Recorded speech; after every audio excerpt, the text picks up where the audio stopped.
예수님 이름으로 기도 올리옵나이다. 아멘. 하나님 감사합니다. 감사합니다. 감사합니다. 오늘 처음 오신 장석홍 어르신도 그렇고 강민영 친구도 그렇고 우리는 말씀 듣기 전에 서로 하나님께 그리고 우리 이웃들에게 축복의 인사를 합니다. 처음에는 자기 이름을 부르면서 민영아, 자기 이름, 자기 너는 하나님의 보석이다. 석홍아, 이름을 불러서 미안해요. 제가 아니면 누가 불러줄 사람이 없을 것 같아요. 너는 하나님의 보석이다. 자기.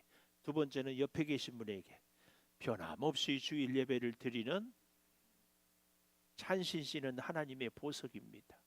이렇게 해야 돼. 이쪽 보고도 한쪽만 보고만 마음에 든 사람만 하지 말고 이쪽 보고 옆에 보고. 그리고 세 번째, 이 모든 것은 주님의 은혜입니다. 하나님의 은혜인 것을 우리의 가슴에 마음을 담아서 정성을 다해서 같이 인사하십시다. 자기 이름을 부르면서 가슴을 토닥토닥 시작. 오늘 또 주일 예배를 드리는 은송아, 너는 하나님의 보석이다. 옆에 계신 분에게 변함없이 주일 예배를 드리는 집사님, 하나님의 보석입니다. 보석입니다. 이 모든 것이 주님의 은혜입니다. 아멘, 아멘. 할렐루야. 참 재밌는 것은요, 누가 복을 받는 줄 아세요? 복을 베풀어주고 복을 빌어주는 사람이 복을 받아요. 이 성경의 진리가 복 받고 싶으면은 자꾸 옆에 있는 사람들을 복을 막 축복을 해주세요. 그러면 그 복이 내게 와요. 성경에도 복을 빌었는데 받지 않으면은 그냥 발에 먼지까지 털어버리라. 그러면 그 복이 다 너한테 올 것이다. 그랬어요. 근데 복 받고 싶은 분은 제가 보면 알아요. 입으로 자꾸 다른 사람을 축복을 해주는 사람들이 복을 받습니다. 하나님의 마음은 어떤 마음일까요? 하나님은 사랑의 본체이니까 하나님의 마음은 사랑하는 마음인 줄을 믿습니다. 이 하나님의 사랑하는 마음은 어느 정도까지 사랑할까요? 나를 사랑해 주는 사람을 사랑한다. 그러면 사랑하지 않는 사람은 하나님은 사랑하지 않을까요? 하나님은 이스라엘 백성들이 얘기하는 것처럼 이스라엘 백성들만을 사랑할까요? 이방인도 사랑할까요? 하나님은 잘 믿는 사람만 사랑할까요? 안 믿는 사람도 사랑할까요? 어떻게 생각하세요? 여기에 대한 대답이 에스겔 18장 23절 방송실, 오늘은 조금 바쁠지 몰라요. 우리 다 같이 한번 읽어볼까요? 시작. 주 여호와의 말씀이니라. 어찌 악인이 죽는 것을 조금인들 기뻐하랴. 그가 돌이켜 그 길에서 떠나 사는 것을 어찌 기뻐하지 아니하겠느냐. 한마디로 얘기하면 하나님은 악인도 사랑하신다, 그 말이에요. 저는요, 이 말씀이 얼마나 위로가 되는지 몰라요. 우리는 사람은요 다 자기중심적이어서 자기 생각에는 내가 착하고 믿음으로 잘 사는 것 같아도요, 우리가 성경에 보면 굉장히 중요한 기준이 뭐예요? 여호와 보시기에 중요한 거거든요. 제가 자꾸 비유를 들잖아요. 이 앞에 산이 은봉산이 있거든요. 은봉산에 올라가서 보면은 15층 아파트나 우리 단독주택이나 위에서 보니까 높이가 똑같아요. 거룩하신 하나님께서 보시면 우리 사람들이 착하고 잘 살고 바르게 살고 의롭게 살고 하는 것이 다 도토리 키재기예요. 도토리 키재기. 착하면 얼마나 착해요? 믿음이 좋으면 얼마나 좋아요. 하나님 보시기에는. 근데 우리끼리는 내가 더 좋아, 내가 더 잘났어. 근데 하나님은 그냥 그런 우리를 보고 껄껄껄 웃을 거예요. 그러면서 하나님의 마음이 뭐라고요? 여호와의 말씀이자 내가 악인의 죽는 것을 조금인들 기뻐하랴. 나는 악인이 죽는 것을 하나도 기뻐하지 않는다. 하나님의 마음은 어떤 마음일까요? 악한 사람도 회개하고 죽지 않고 영원히 천국에서 살기를 원하는 것이 하나님의 마음이에요. 이 말씀이 그렇게 저를 위로해요. 제가 저를 볼 때는 목사니까 착하고 말씀 아니까 말씀대로 잘 사니까 복 받을 수 있을 것 같다. 이것은 제 생각이지 하나님 편에서 봤을 때는 죄가 있을까 없을까 엄청 많아요. 제가 여기서 서울까지 가는데 자동차를 타고 가는데 신호가 100개가 있는데 99개는 지켰는데 하나를 딱 안 지켰어요. 저는 교통신호를 지킨 사람이요, 안 지킨 사람이요? 안 지킨 사람이지. 그래서 그런 말 알죠? 감옥에 있는 사람들은 들킨 죄인, 감옥에 안 가고 여기 있는 우리는 모른 체 하지 말고 안 들킨 죄인, 다 똑같아요. 근데 하나님의 마음이 얼마나 고마워요. 악한 자들도 멸망하기를 기뻐하지 않는다. 악한 자들도 다 살아나는 것을 기뻐하고 회개하고 구원받는 것을 기뻐한다. 이것이 누구의 마음이라고? 하나님 마음이에요. 하나님 감사합니다. 그 마음으로 오늘 나도 용서해 주시고 사랑해 주시고 기다려 주시니까 감사합니다. 여기서 한 가지 더 기억하십시오. 하나님같이 죄도 없고 거룩하고 흠이 없는 분이 나를 사랑해. 저만 사랑할까요? 여러분도 사랑해. 예배 시간에 졸아도 사랑한다 안 한다? 사랑한다. 딴 생각을 해도 사랑한다 안 한다? 사랑한다. 그 하나님의 사랑. 그래서 우리는 참 감사하는 거예요. 근데요, 죄인을 그냥 두기에는 너무 불쌍하니까 그냥 둘 수 없어. 그래서 오늘 19절 20절에 보십시오. 오늘 본문이에요. 우리가 알거니와 무릇 율법이 말하는 바는 율법 아래에 있는 자들에게 말하는 것이니 이는 모든 입을 막고 온 세상으로 하나님의 심판 아래에 있게 하려 함이라. 하나님의 율법, 하나님의 기준으로 쫙 되면은 하나님의 율법을 지키는 사람이 한 사람도 없어요.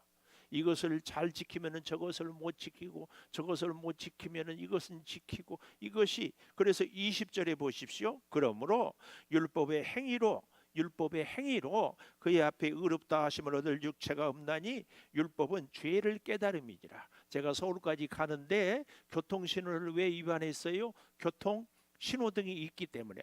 교통 신호등이 없을 때는 신호가 없으니까 위반하지 않았어요. 근데 교통 신호가 있으니까 위반했다 그 말이에요. 율법은 바로 그 말이에요. 그런데 만약에 제가 서울까지 가는데 교통 신호가 없어요. 차는 굉장히 많아요. 불안해서 갈 수가 없어요. 언제 어디서 무슨 차가 드러날지. 근데 교통 신호를 통해서 약속. 빨간불은 멈추어 서라. 파란불은 가라. 그래서 그 수많은 차들이 어떻게 해요? 서로 약속에 따라서 가고 멈추고 가고 그렇게 해서 안전하게. 이 교통 법규가 우리를 지키는 거예요. 하나님의 율법이 이 험한 세상에서 살아갈 우리들을 지키는 것입니다. 그런데 그렇게 하나님의 법이 우리를 지켜주는데 말입니다. 우리가 우리의 능력과 실력으로는 하나님의 그 약속의 법을 다 지킬 수가 없어요. 그래서 어떻게 해요? 결국은 죄를 지키지 못해서 구원받지 못하고 천국까지 못하고 다 지옥에 가게 생겼다 그 말이에요. 이것을 오늘 본문 23절에 이렇게 잘 설명하고 있어요. 여러분 성경책에다가 밑줄을 그어가면서 우리 읽어보십시다. 밑줄 펜을 안 가지고 오셨구나. 다음부터는 펜을 좀 갖고 오시면 좋겠어요. 형광펜을 갖고 오면 더 좋고. 23절 시작. 모든 사람이 죄를 범하였음에 하나님의 영광에 이르지 못하더니 모든 사람이 다 죄를 지었다 그 얘기. 그래서 하나님의 영광에 하나님의 천국에 이르지 못한 것이 우리 인간의 현 주소다 그 얘기입니다. 그러면은 그런 우리들은 하나님은 악인을 멸망시키지 않고 살려주기를 원하는데 모든 사람은 죄가 있어요. 이걸 어떻게 해야 돼요? 여러분 하나님은 전능하시고 하나님은 사랑이 많으시고 하나님은 전지 다 아시기 때문에 하나님은 고민이 있을 것 같아요? 없을 것 같아요? 하나님도 고민이 있어요. 근데 하나님의 고민 중에 고민 최고 어려운 고민이 뭐냐 하면은 하나님은 거룩하신 분이거든요. 하나님은 죄가 없으신 분이거든요. 근데 우리 사람은 죄가 많아. 죄가 많아. 근데 하나님은 죄 많은 우리들을 거룩하신 하나님과 함께 살고 싶고 천국에 데리고 가고 싶거든요. 근데 죄가 많은 사람과 죄 없으신 하나님이 절대로 함께 살 수가 없어. 그래서 하나님이 고민을 했어요. 그래서 생각해낸 법이 있어요. 그것이 뭐예요? 오늘 본문 저 아래에 가보면은 25절에 예수를 하나님이 그의 피로써 믿음으로 말미암는 화목 제물을 삼으셨다. 화목 제물로 인하여서 하나님의 거룩함이 훼손되지 아니하고 우리 사람이 죄인임에도 죄가 있음에도 죄로 인하여서 죽지 않고 구원받을 수 있는 그 지혜가 뭐냐? 화목 제물이다 그 말이에요. 이것이 얼마나 크고 놀라운지 로마서 11장 33절에 가보면은 깊도다 하나님의 지혜와 지식의 풍성함이요 이렇게 얘기를 하고 있어요. 여기 또 우리 한번 읽어볼까요? 시작.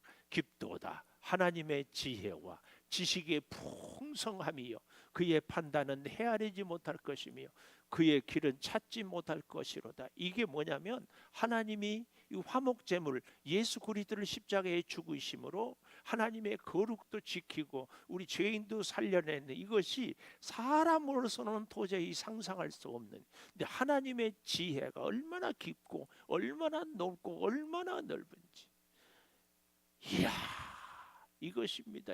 이 하나님의 지혜. 근데 이 지혜는 뭐예요? 예수님, 아니 하나님의 아들, 아니 하나님의 자신이 십자가에 죽으심으로 하나님의 거룩도 지키고 어떻게? 죄값을 지불했으니까. 그리고 죄인된 우리를 살려낼 수 있었다 이겁니다. 이것은 사람으로서는 도저히 할 수 없는 일입니다. 하나님에게 있어서 여러 가지 어려운 일들이 있지만 가장 어려운 일은 무엇이었을까요? 죄인을 살려내는 일. 그래서 하나님 입장에서도 왜 아들 독생자를 주는 일이 얼마나 힘들었어요. 예수님이 곧 하나님이신데 예수님도 마지막 십자가를 지기 전에 겟세마네에서 기도했잖아요. 땀방울이 핏방울이 되도록 고통하며 기도했어요. 내용이 뭐예요? 할 수만 있으면 이 잔을 내게서 지나가게 하옵소서. 그러나 내 뜻대로 마옵시고 아버지의 원대로 하옵소서.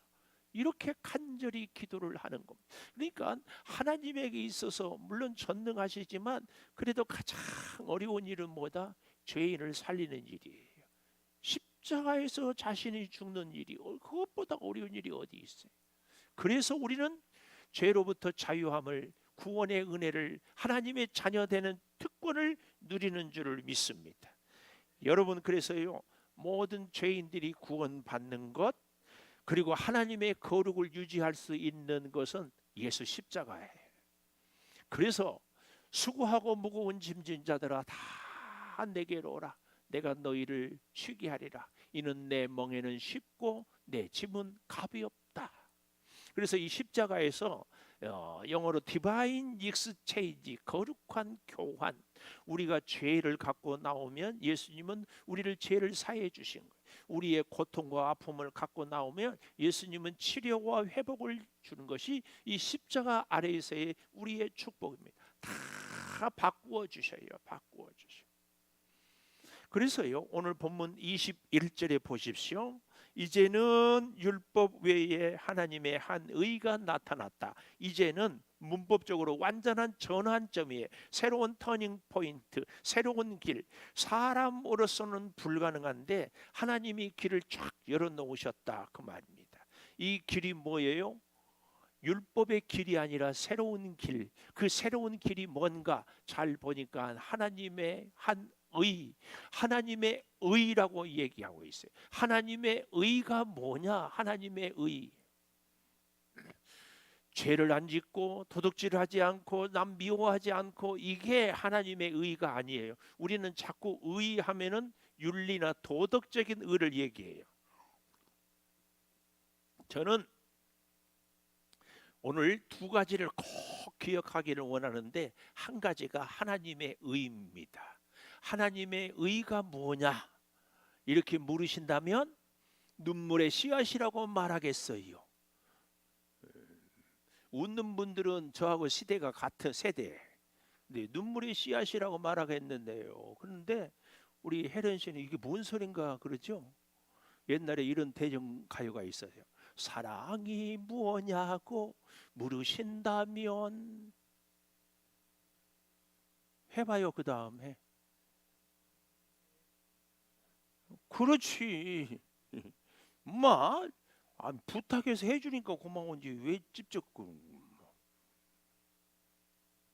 여러분, 하나님의 의는 정말 내가 그동안에 이 말씀을 여러분에게 전하지 못한 자를 회개하면서 하나님의 의는 뭐냐? 딱 한마디로 얘기하면 관계 회복입니다. 적으세요. 한 집사님 적어. 집에 가면 잊어버려. 쌍둥이 보면 잊어버려. 하나님의 의가 뭐라고요? 관계 회복. 한마디로 딱 이렇게 정해야 돼요. 근데요, 단순히 관계 회복이 아니라 하나님의 의는 관계 회복인데요. 어떤 관계 회복인가? 하나님의 의는 이걸 얘기하면은요, 관계를 회복하기 위해서 하나님의 모든 노력과 그리고 열매를 다 포함하는 것이 하나님의 의입니다. 우리는요, 하나님께서 아브라함에게 일방적으로 찾아왔어요. 갈대아 우르에. 그리고 너는 너희 본토 친처 아비 집을 떠나라 그랬잖아요. 그래서 떠나서 가는데 아버지가 하란에서 데라라는 아브라함의 육신의 아버지가 죽고, 그리고 또 가는데 가니까 뭐가 있었어요? 가뭄이 있잖아요. 그래서 아브라함은 하나님께 묻지도 않고 애굽에 내려가요. 가뭄 때문에 못 살 것 같다. 가서는 뭘 해요? 자기 아내 사라를 누이라고 거짓말해요. 자기 살려고. 이게 믿음의 조상입니까? 남자 망신 다 시키지. 아마 여기 있는 우리 남자분들 중에서 살기 어렵다고, 야, 너 지금부터 내 마누라가 아니고 내 동생이라고 해라, 이런 사람은 이 시대에 아무도 없어요. 어디 그뿐입니까? 하나님이 너의 몸에서 난 자식으로 하늘의 별처럼 바다의 모래처럼 많게 하겠다 했는데, 나이가 86세가 될 때까지 대략 한 10년이 지나거든. 75세에 불러서 애가 없으니까, 나이는 들어가니까 무슨 일을 해요? 첩을 데려다가 하가를, 애를 낳는 짓을 하거든요. 이건 믿음이 좋은 사람의 짓이 아니에요. 근데 왜 아브라함을 믿음의 조상이라고 합니까? 믿음이 좋아서 믿음의 조상이 아니고, 잘 들으세요, 아브라함처럼 믿음이 무엇인가를 잘 보여주는 사람이 없어요. 그래서 믿음의 조상이라고 하는 거예요. 믿음은요, 하나님께서 우리를 사랑하고 포기하지 않는 것을 내 일생을 통하여서 경험하고 체험하고, 그래서 하나님 아니고는 살 수 없습니다, 이것을 뼛속 깊이 깨닫는 것이 믿음이에요. 그 대표적인 게. 그래서 어떻게 해요? 아브라함은 그 이후에도 하나님께서 이삭을 모리아 산에 가서 바쳐라 그러니까 이제는 바치잖아요. 그 이후로는요, 하나님께서 나를 살리면 살리고 내 것이 아니라 하나님의 것이 모든 것이기 때문에 바치라면 바칩니다. 그러니까 더 이상 시험 없고 다 복을 주셔요. 여러분, 우리 인생도요, 우리의 믿음의 하이라이트는 뭐냐? 내가 내 인생의 주인이 아니라 하나님이 내 인생의 주인입니다. 이 고백을 할 때까지예요. 네, 목사인 제가 그렇게 믿음으로 온전히 살 수 있을까에 대해서 가끔은 자신이 없을 때가 있어요. 하나님이 김 목사 돈 10억 줄 테니까 한 달 동안만 주일 지키지 말고 신천지 가서 예배 드려라. 그러면 내가 갈 것 같아요? 안 갈 것 같아요? 안 갈 것 같아요? 그렇게 봐줘서 고마워요. 저는 교회 앞에 장로님들, 제가 한 달만 성지순례 가겠습니다, 뻥 쳐놓고 한 달 동안 가서 10억을 벌어와서 11조 1억 하고 또 선교센터 짓고 그럴 것 같아요. 엄마, 지금 표정이 목사도 아니요 지금 그런 것 같은데, 저만 그러겠습니까? 여러분들은 비슷하지 않을까요? 사업이 너무 힘들어서 자본이 100억이 꼭 필요해. 그런데 지금부터는 예수 그만 믿고 통일교 와라, 다 해결해 줄게. 나는 길거리에 나 함께 생겼어. 내가 마음속으로 하나님 믿으면 되지. 어때요? 우리 직원들이 수백 명이 다 길거리 나앉게 생겼지. 나 한 사람 그냥 눈 한번 질끈 가지면 다 우리 직원들 가족 살게 하는데 간다 안 간다? 대답하지 마세요. 자신이 없으니까. 이게 우리 현실이에요, 현실. 근데요, 하나님의 관계 회복. 그래서 믿음이 좋은 사람은요, 아주 간단해요. 하나님과 내가 관계가 좋은 사람이 믿음이 좋은 사람이에요. 그래서 제가 자꾸 얘기할 때에 관계가 좋은 사람은 한 번 보고 두 번 보고 자꾸만 보고 싶네. 이 사람이 관계가 좋은 사람이죠. 1년에 한 번 예배 드리는 사람, 한 달에 한 번 예배 드리는 사람, 날마다 예배 드리는 사람, 이것도요 불을 보듯이 뻔해요. 뻔해요. 자꾸 우리가 예배를 드리고 하나님을 만나고 관계가 좋은 사람. 하나님의 의인은요, 하나님께서 아브라함을 통하여서 믿음의 조상, 일방적으로 너는 내 백성이다, 너는 내 사람이다. 그리고 언약을 맺고 하나님께서는 아브라함을 끝까지 쫓아다니면서 사랑하고 돌보고 복을 주셔요. 그런데 그렇게만 하고 끝내는 것이 아니라 믿음이 이제 어느 정도 성장하니까 내가 너를 사랑한다, 너도 나를 사랑해야지. 하나님이 그렇게 요구를 해요. 이것은 출애굽기 구조도에서도 1장에서 11장까지 엘로힘의 하나님, 일방적인 사랑 그냥 베풀어 주신 하나님, 12장에서 출애굽기 40장까지는 야훼 하나님. 제가 우리 잘 모르는, 한 번도 강의를 못 들어본 분들하고는 지금 출애굽기를 다시 언제 해야 되는 거 아닌가. 여러분, 사람 관계도요, 부모 자녀 간의 관계도 그렇고요, 부부 관계도 똑같습니다. 내가 너를 사랑해. 사랑이 감사하면 나도 당신을 사랑해. 이게 돼야 서로 더 좋은 관계가 되는 겁니다. 하나님과 우리와의 관계도 그렇습니다. 이것이 하나님의 의예요. 그래서 의는 뭐라고요? 관계를 회복하기 위한 모든 수고와 노력. 하나님은 십자가에서 외아들을 죽이기까지 우리를 포기하지 않는 것. 이것이 하나님의 의입니다. 하나님의 의. 하나님의 의를 오늘은 절대 잊어서는 안 돼요. 우리 평생에 잊어서는 안 돼요. 그래야 이단에 넘어가지 않아요. 그래야 잘못된 사상에 넘어가지 않아요. 하나님의 의가 뭐라고요? 관계 회복인데, 이 관계 회복을 위해서 하나님이 어떤 희생도 어떤 대가도 다 지불했어요. 제가 오늘 9시에 아동부 친구들하고 예배를 드리는데, 오늘 그 아이 때문에 밀락동에서 그 엄마가 왔어요. 그래서 그 엄마 들으라고 하는 얘기예요. 그 아이 이름을 부르면서 개미 100마리가 귀해, 네가 귀해. 그러니까 자기가 귀하대. 그래서 내가 1억 마리 개미하고는 네가 귀하니, 그러니까 자기가 100억 마리 더 귀해. 근데요, 여러분 아세요? 개미도 피조물이고 우리도 피조물이에요. 근데 하나님은 창조주 하나님이셔요. 우리는 피조물이. 개미하고 우리하고 차이보다 하나님 창조주와 우리의 차이는 더 비할 수 없이 커요.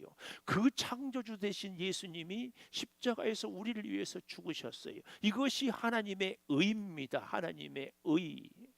하나님의 의를 오늘부터는 우리가 절대 기억해야 됩니다.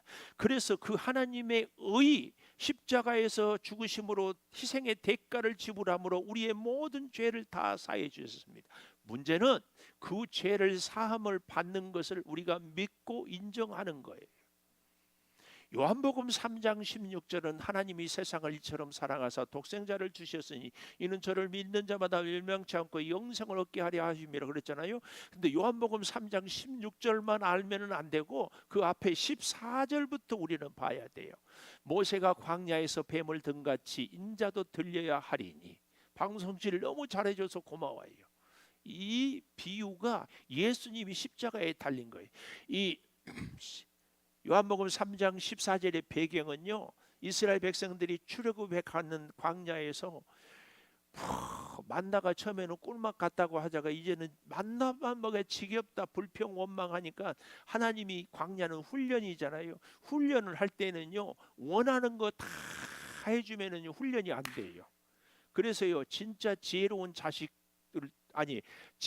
부모들은 자식을 양육하고 훈련할 때 원하는 것을 절대로 다 해주지 않습니다. 잘못된 것은 바르게 고치고 주어서는 안 될 것은 절대로 주지 않는 거예요. 예를 들어서 엄마가 막 도마질을 하고 칼질을 하는데 이 3살짜리가 엄마 나도 해볼 거야. 애들은 호기심이 많으니까 칼 주세요. 그래 너 해봐라. 칼 줍니까? 저리 가. 그래도 말 안 들고 또 달라고 하면 그래도 말 안 들으면 때려서라도 보내야지. 이게 애를 사랑하는 거죠. 하나님도 마찬가지입니다. 근데 이제 그래서 노뱀을 달아놓고 쳐다보러 가니까 이스라엘 백성들 중에서 얼른 쳐다보는 사람도 있지만 누구도 있었겠어요? 끝까지 노뱀 쳐다본다고 내가 불뱀의 독에 나아지겠어? 말도 안 되는 소리 하지 마. 그리고 끝까지 안 쳐다본 사람들은 다 죽었어요. 근데 저는 그런 생각을 해봐요. 이스라엘 백성이 장정만 60만이니까 어린아이 여자까지 합치면 200만 명이 다 모이는데 그 노뱀이 다 선명하게 보였을까요? 저는 그렇게 믿지 않아요. 가까이 있는 사람들은 잘 보였겠지만 멀리 있는 사람들에게는 희미하게 보였을 거예요. 어제 본 사람도 있고 오늘 본 사람도 있고 내일 본 사람도 있지 않겠어요? 기분 좋게 보는 사람도 있고 짜증나서 마지못해서 보는 사람도 있고 우리의 형편과 처지는 다 다르지만 불뱀의 독으로부터 나올 수 있는 조건은 딱 하나예요. 노뱀을 쳐다보는 거예요. 그렇죠? 우리가 예수를 믿는 것도 저는 똑같다고 믿어요. 아주 기분 좋게 믿는 사람도 있지만 겁먹고 믿는 사람도 있어요. 이거 안 믿자니 찝찝해가지고 에이 예수나 믿자 그런 사람도 있고 예수님의 그 은혜가 선명하게 보이는 사람도 있고 희미하게 보이는 사람도 있어요. 그러나 믿으면 다 구원 얻습니다. 이것이 14절이에요. 그래서 15절에 보십시오. 요한복음 3장 15절에 보면 이는 그를 믿는 자마다 영생을 얻게 하려 함이라. 믿는 자마다. 그래서 그 믿음의 본체 주체는 내가 아니라 하나님이. 그래서 우리는 정확하게 나는 예수님을 믿습니다 이러면 내가 주어가 되잖아요. 그렇게 말하는 것이 아니고 예수님이 나를 하나님이 나를 믿게 해 주셨습니다.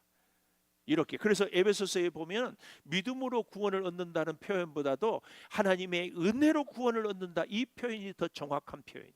하나님이 나를 믿게 해주셨어요. 하나님이 노뱀을 든 것처럼 십자가를 통하여서 예수님을 믿게 해주셨어요. 그래서요 전도해 보세요. 부부간에도 남편은 안 믿어, 아내는 안 믿어. 내가 뒷바라지하고 내가 다 키우고 했는데도 부모가 자식을 전도해도 안 돼. 이것은요 하나님의 전적인 주권이에요.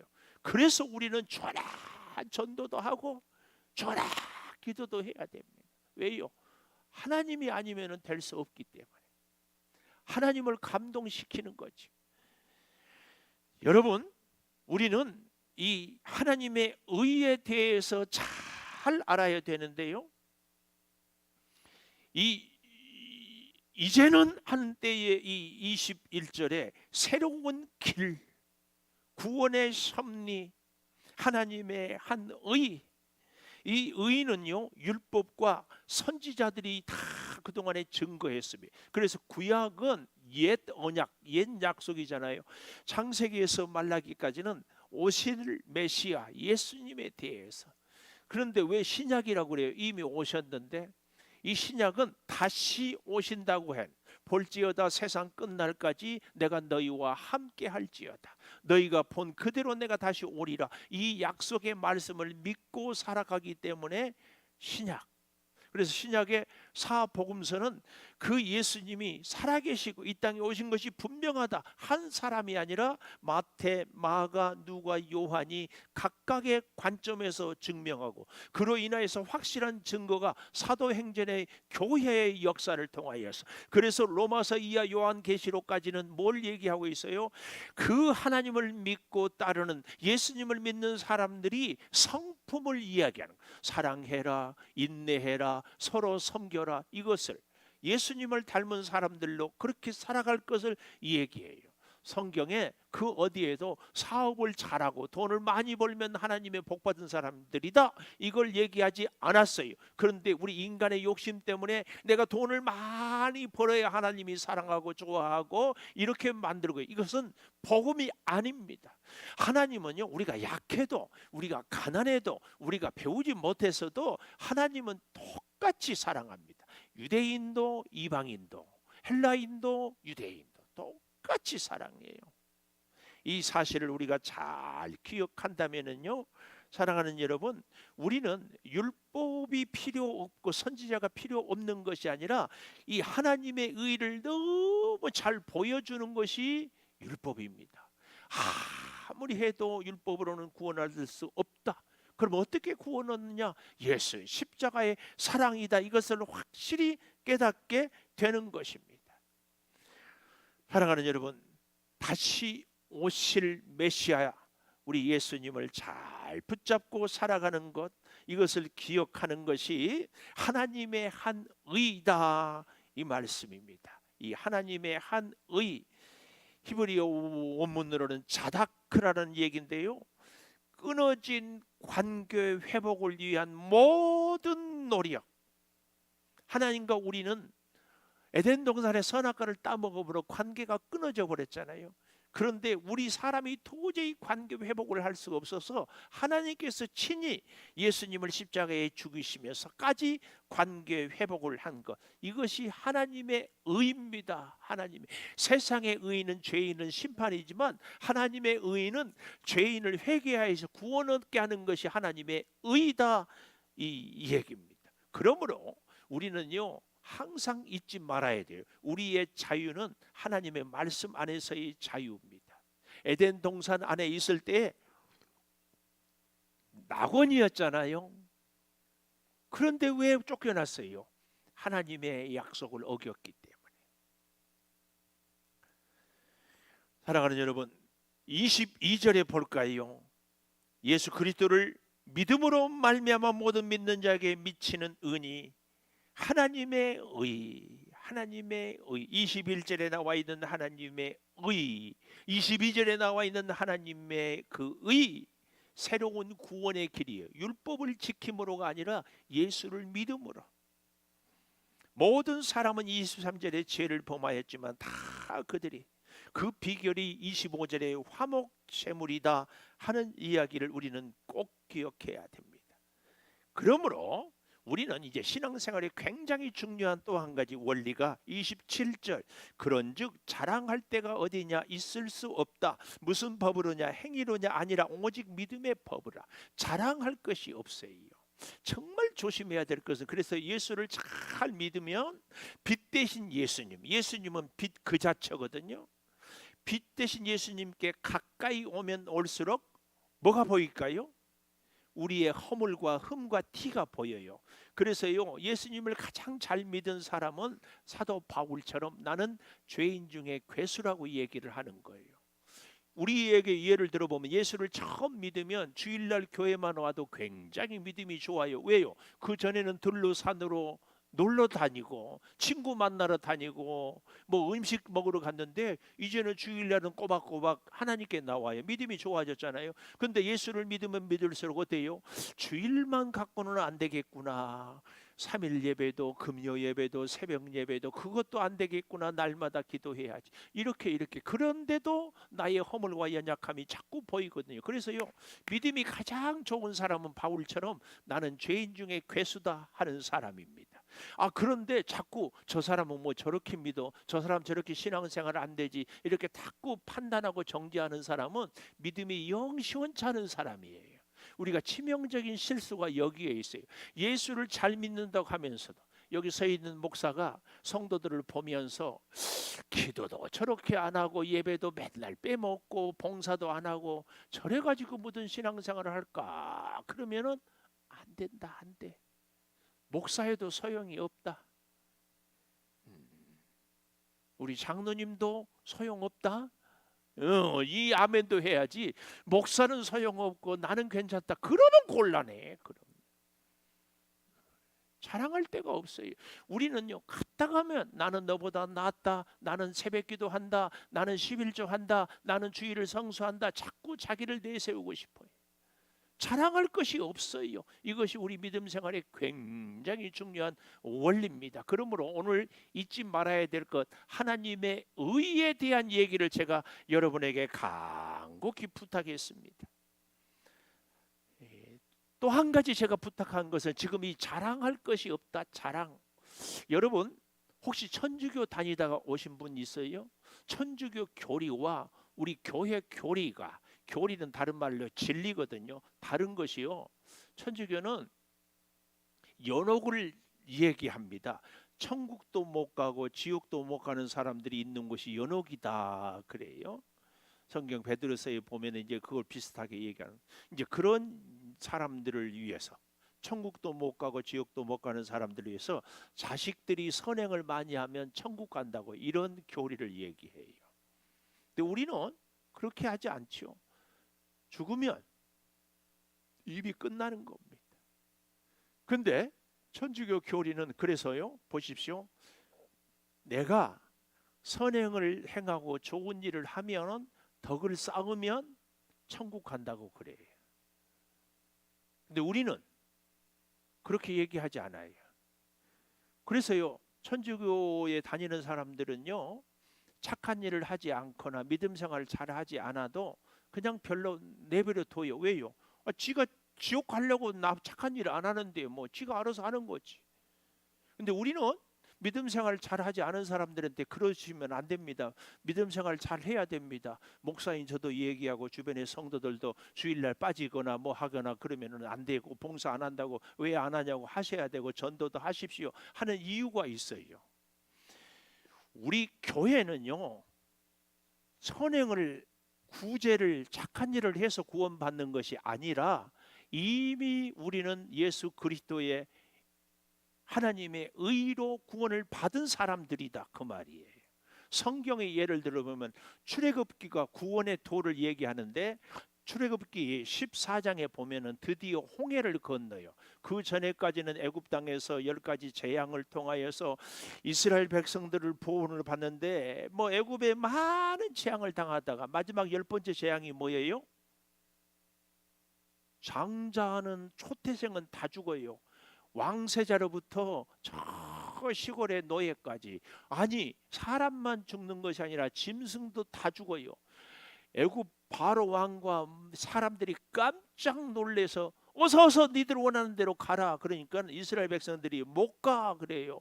아니 왜 간다고 해서 보내니까 못 가. 그러니까 우리가 430년이나 종노를 됐는데 빈손으로 가라고? 못 가. 그럼 어떻게 해줘? 은금, 봉물, 폐물을 다 줘. 그래서 그걸 다 줘가지고 보내잖아요.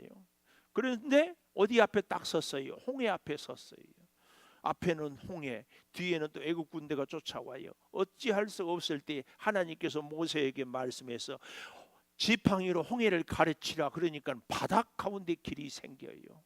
그래서 홍해를 안전하게 건너잖아요. 이 홍해를 건너는 것이 우리의 구원의 상징입니다. 애굽은 세상입니다. 세상에서 하나님께서 구원의 길을 통해서 우리에게 구원을 주셨어요. 그래서 광야에 들어가서 다 이제 살아요.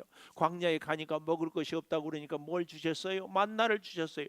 고기 먹고 싶다 하니까 뭘 주셨어요? 메추라기를 주셨어요. 목마르다 하니까 뭘 했어요? 반석에서 생수가 나오게 했어요. 추워요. 그러니까 불기둥을 주었어요. 너무 더워요. 낮에는 그러니까 구름기둥을 주셨어요. 뭐가 문제예요? 그런데도 하나님께서 이스라엘 백성들이 자꾸 불평과 원망을 하니까 그때부터는 뭘 해요? 아까도 얘기했죠. 불범도주였죠. 하나님께서 훈련을 시키는 거예요. 고난을 통하여서. 이걸 잘 기억해야 됩니다. 하나님께서 우리에게, 여러분 요즘에 코로나 뭐 6차 대유행 이런 얘기를 하더라고요. 코로나 제가 늘 예를 들잖아요. 코로나가 눈에 보입니까? 소리가 들립니까? 냄새가 납니까? 잡을 수 있습니까? 아무것도. 그런데도 코로나 바이러스에 우리가 꼼짝을 못해요. 하나님께서 지켜주지 않으면 우리는 저나 여러분이나 살 수 없어요. 아무리 큰 소리 쳐보십시오. 제가요 큰 소리 치고 하는 건데 사실은 제 마음속으로 그렇게 간절히 기도해. 코로나 바이러스가 저한테 오면은 다 타져 죽어버려. 그래서 제가 이렇게 큰 소리는 치는 아직까지 코로나 안 걸렸는데 앞으로 어떻게 안 걸릴지 누가 알아요? 아무도 우리의 건강에 대해서 생명에 대해서 자신을 할 수가 없어요. 누가 지금까지 안 아팠다고 앞으로도 안 아프라는 법이 어디 있어요? 할 수 없어요. 하나님 앞에서 우리가 자랑할 것이 없다. 이 얘기는 우리의 행위가 아니다 그 말이에요. 그러면은 하나님께서 우리를 홍해를 건넌 거 다 살려놓았기 때문에 이제 그때부터는 하나님께서 우리를 광야에서 하나님의 사람으로 훈련을 시켜요. 왜요? 가나안 땅에 들어가면 가나안의 7족속이 우상이 얼마나 많은데 그 우상하고 싸워서 이기기 위해서는 광야에서 훈련을 받아야 돼요.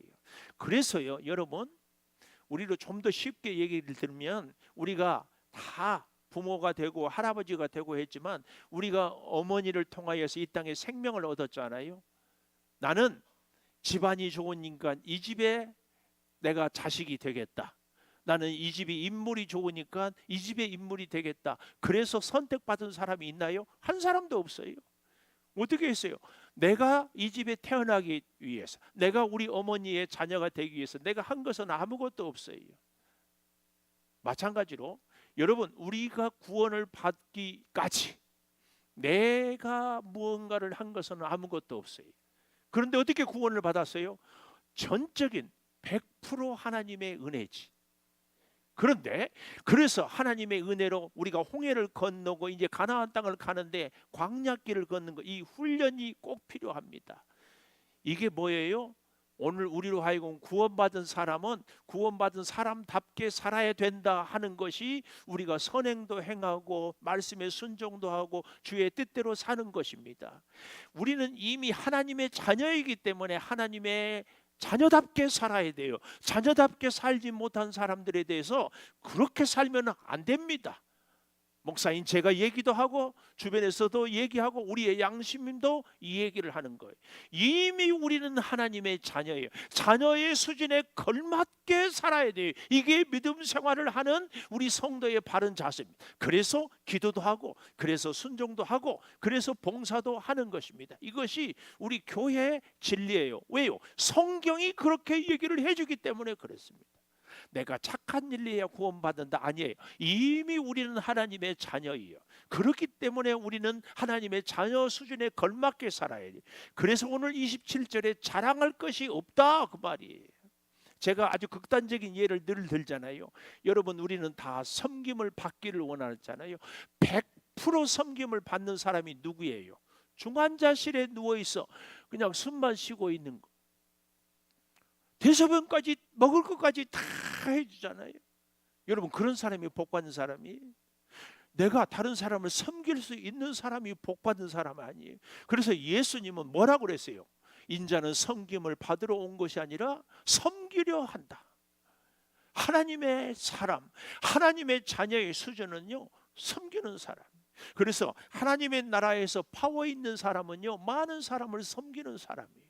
오늘 우리는 이처럼 하나님의 자녀다 그러면 섬기는 사람이 돼야 하는 겁니다. 저는 오늘 여러분에게 두 가지를 얘기했어요. 하나님의 의, 뭐라고? 관계 회복. 하나님께서 관계 회복을 위하여서 참 애를 많이 썼다. 또 한 가지 제가 얘기했어요. 뭐예요? 우리는 하나님의 자녀예요. 그러니까 자녀답게 살자. 우리가 자녀답게 사는 것은 뭐다? 자랑할 것이 없다.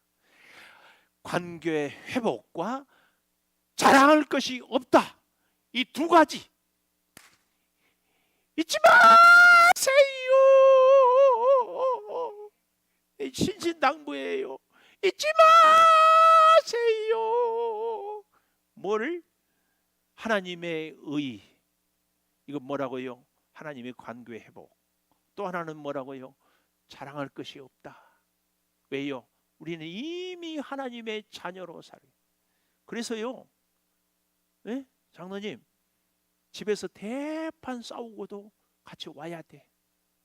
네, 이건 굉장히 사업이 힘들고 속이 상하고 막 그래도 하나님께 와야 돼. 그래야 하나님의 자녀지. 하나님의 자녀는 하나님이 어찌하든지 나를 살해.